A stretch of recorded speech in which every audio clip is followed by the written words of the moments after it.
പിണറായി വിജയൻ അറിയാതെ അവർ പല ഇടപാടുകളും നടത്തി. അതിൻ്റെയൊക്കെ കേടാണ് അനുഭവിക്കുന്നതെന്ന് വെള്ളാപ്പള്ളി നടേശൻ. LDFന് ഭരണം നഷ്ടപ്പെട്ടതിൻ്റെ പേരിൽ CPMന് SNDP യോഗം ജനറൽ സെക്രട്ടറി വെള്ളാപ്പള്ളി നടേശൻ്റെ രൂക്ഷ വിമർശനം.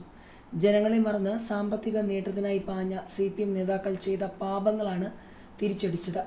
തുടർഭരണം ലഭിച്ചതോടെ നേതാക്കളും അണികളും സുഖലോലുപരായെന്നും യോഗനാഥ മാസികയുടെ മുഖപ്രസംഗത്തിൽ വെള്ളാപ്പള്ളി നടേശൻ വിമർശിക്കുന്നു. ഭരണം നഷ്ടമായപ്പോൾ ബ്രാഞ്ച് കമ്മിറ്റി മുതൽ പോളിറ്റ് ബ്യൂറോ വരെ കുറ്റമെല്ലാം പിണറായി വിജയന്റെ തലയിൽ വയ്ക്കുന്നതിനെയും വിമർശിക്കുന്നുണ്ട്. ആർക്കും ഏതാവശ്യത്തിനും കയറി ചെല്ലാവുന്ന പാർട്ടി ഓഫീസുകൾ ബ്രാൻഡഡ് വേഷമണിഞ്ഞ് മുന്തിയ വാഹനങ്ങൾ ഉപയോഗിക്കുന്ന ദല്ലാൾമാരും അധികാര കച്ചവടക്കാരും കൈയടക്കി.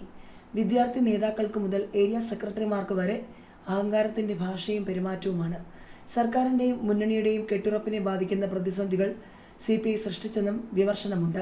CPIയുടെ വകുപ്പുകൾ പലപ്പോഴും പരാജയമായിരുന്നു. സിവിൽ സപ്ലൈസ്, റവന്യൂ വകുപ്പുകളിൽ നവകമ്മ്യൂണിസ്റ്റുകളുടെ അഴിമതി വാഴ്ചയായിരുന്നു. സ്വന്തം വോട്ട് ബാങ്ക് മറന്നുള്ള ന്യൂനപക്ഷ പ്രീണനവും തിരിച്ചടിച്ചു. ദയനീയ പരാജയത്തിൽ മുഖ്യമന്ത്രിയുടെ ഓഫീസിനും വലിയ പങ്കുണ്ട്. വിവാദ പുരുഷനായ P. ശശിയുടെ നിയന്ത്രണത്തിലായിരുന്ന ഓഫീസ് ഉപജാപക സംഘത്തിൻ്റെ പിടിയിലായിരുന്നു. പിണറായി അറിയാതെ പല ഇടപെടലും ഈ സംഘം നടത്തി. അതിൻ്റെയൊക്കെ കേടാണ് ഇപ്പോൾ പിണറായിയും പാർട്ടിയും അനുഭവിക്കുന്നതെന്നും വെള്ളാപ്പള്ളി നടേശൻ പറഞ്ഞു. എന്നാൽ വെള്ളാപ്പള്ളി നടേശന്റെ വാദങ്ങൾ തള്ളി CPM സംസ്ഥാന സെക്രട്ടറി MV ഗോവിന്ദൻ രംഗത്തെത്തി. വെള്ളാപ്പള്ളിയുടെ ആരോപണമൊന്നും തങ്ങൾ അംഗീകരിക്കുന്നില്ലെന്ന് ഗോവിന്ദൻ പറഞ്ഞു. ഓരോ ആളും അയാളുടെ വാദമുഖങ്ങൾ മുന്നോട്ട് വയ്ക്കുന്നു എന്നേയുള്ളൂ. അതിനോട് തങ്ങൾ യോജിക്കുന്നില്ല. CPM നേതാക്കൾ ആരെയൊക്കെ കണ്ടത് തെറ്റാണെന്ന് UDF പ്രചരിപ്പിച്ചു.